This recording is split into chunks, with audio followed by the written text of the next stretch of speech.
let's get some more topics though, man. Damar Hamlin. All right, let's go to Neko Smoke, our smokes coordinator, our sports coordinator of the podcast.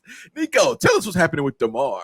Hey, Damar Hamlin, man, safety for the Buffalo Bills. Mhm. He it was a routine tackle on T. Higgins. Most people in South Carolina, where we are, probably know who T. Higgins is.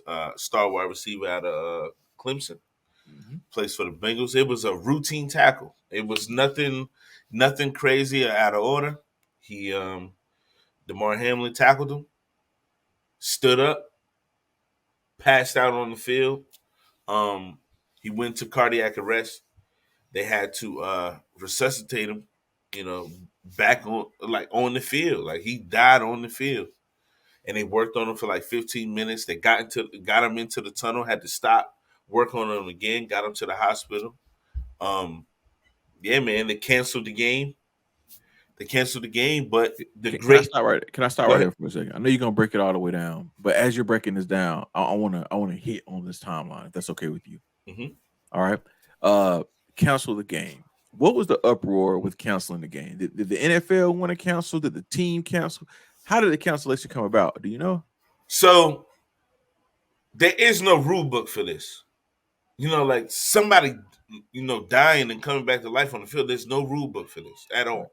Correct. So it was one of those things where it initially you suspend the game because you're trying to see what's going on. And as you're going on, there's live updates. But you can't really give live updates until you know what's going on. So it was so much chaos going on, trying to figure out how can we help Damar Hamlin. And it it comes down to the commissioner ultimately. But as everything came out, Zach Taylor, the Bengals coach, and what's his name? The head coach for the Buffalo Bills. For some reason, it is lost in my brain. They got together, they talked about it, and the coach for the Buffalo Bills was like, I can't coach this game. I gotta be at the hospital. So the commissioner wound up calling in, talking to everybody, and was like, we're gonna cancel the game. Okay, so the NFL did cancel the game. Yeah, yeah, yeah. 'Cause, They fake canceled the news game. on the internet was saying that the teams were like, "Nah, we." I guess it kind of was the team saying, Yeah, I mean, it's all a group effort. You know what I mean? Like, but you got to communicate it. And people was just like, yo, what people are not understanding is everybody is not getting the same information. So we're watching it on TV, we're getting one piece of information, but they're getting the total separate, different piece of information, and their information might be later than ours because we're literally watching it on TV, going, "This shit should be canceled right now," but all that stuff takes time. You got to call people. You got to, what I mean, maybe wake people up. Like commissioner's all way wherever the hell he live at. Like "Yeah, what I mean? He's in a totally different place. So there's so much moving parts. Like you got to get everything in the right order, and they did the right thing. now let's talk about the actual game itself. Was it a playoff game? Was it a wild card game? No, I'm not big No, on the sports side. no. It was a Week 17 game. Okay, Winner of this game pretty much would have been uh, going into this week. I think the number one seed in the AFC. so did this game, like, I know it means something in the sense of winning and losing, but did it mean something to like the Yeah, playoff football? it meant Okay, one of these people potentially could have had a bye. One of these teams okay. had a bye in the playoffs. Okay, so with that being said, what the fuck was Skip Bayless trying to say, or what was going on with Skip Bayless exactly? So If you're okay to speak to it. yeah. No. Okay. I speak to it. I spoke to it on views as well. Mhm. But the thing with Skip Bayless is Skip Bayless looks at everything in a vacuum, and he's a selfish person. So when selfish people want what they want, if anything disrupts that, they get pissed off about it. Okay. So his tweet was very insensitive, which his tweet was in paraphrasing, I feel for the kid, but I don't see how they stop this game because one, the playoffs is right around the corner. Okay. And then there's no way you can play 2 football games in a 7 day span. Like just safety wise, it's not that. So that's what he was alluding to. But at that moment, nobody cares. Nobody cares about that. If you don't finish this game, it's not going to be the end. All but like it's not going to be That's the what, end of the yeah. world. That's why I was Both these, asking. yeah, both these teams are still in the playoffs, regardless if they like don't play this game and lose week 17. I mean week 18. It doesn't matter. Like they're in the playoffs. It's just the only thing that mattered was where they're going to play.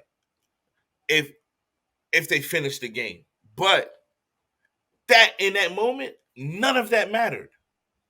A man lost his life and came back to life in front of our eyes.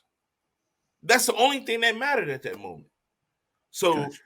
people like people like Skip and then people like Bart Scott who came on ESPN the next day and blamed T. Higgins for making a football play and blame that man who is literally in the mind state of, oh snap, did I just kill somebody? Yeah. You know what I mean? Like, And Damar hit Higgins, right? yeah, so when Damar went for the tackle, he was going to wrap around him, and T. Higgins' shoulder went into his chest. Okay. And that's what caused the heart to get off rhythm and then send him into cardiac arrest. So like you said, it was a normal, regular, degular tackle. It was a normal Freak accident type yeah, thing. it was a normal accident, freak like truly it was a freak accident, a normal hit, normal tackle, nothing malicious about it. But you have idiots online like Skip Bayless, like Bart Scott, and all these trolls blaming T. Higgins and only want their football. That's all they want is their football. And it doesn't matter because somebody lost their life and then came back to life and was fighting for their life. That's crazy, man. Yeah. But the great thing is he's up. He's up. He's speaking. He I think it was yesterday. They had a team meeting in Buffalo. Buffalo Bills had a team meeting. He FaceTimed into the team meeting, told everybody he loved them, you know what I mean? And some other good stuff is he had a toy drive. He had a drive that GoFundMe. That GoFundMe, he was only trying to raise like $3,500. It is now over $7 million in that GoFundMe. Yeah, the GOAT, Chris Jericho, donated 10,000. I seen that. Yeah, man. It's cool because the one thing about Buffalo Bills fans is they might be the greatest fans in all of football. Why you say Because that? when one of their players go through something, they rally behind them. If somebody else in the league goes through something, they rally behind it. It's well documented. Buffalo Bills fans will take care of. They love the NFL. They love their guys. You know what I mean? Gotcha. So they're gonna be there for them, man. It was cool to see the love that this man got going through this like tragic freak accident event. It was a great thing that his mother and his family was there, because it was already tough seeing it, but just imagine, bro, if your family is in Florida and you in Cincinnati and that happens while you watching on TV. Yeah. You know what I mean? Like, and then Yeah. it's a Yeesh. lot. You know what I mean? Like, it's a lot, man. I hope and pray that he has a speedy recovery and just to see him back on the field, bro. That'd be amazing. You know what I Yeah. mean? Like amazing because I've seen something like this happen before, but it was in soccer during the Euros 2020. Christian Eriksen, who now plays for Manchester United, he had a cardiac arrest on the field. He was just running, And he died. dropped. Yeah, literally died. Worked on him for 9 minutes, and he got back right, and now he's starring at Manchester United. It took him 2 years to really like Get back get to back it. to the player that he was, but you know, he was able to do what he loves. And That's scary, fam. That's yeah, scary. very, very, very. That's So scary. I just hope all the best for him. I pray for him and his family, and yeah, man, hope the road to recovery is speedy.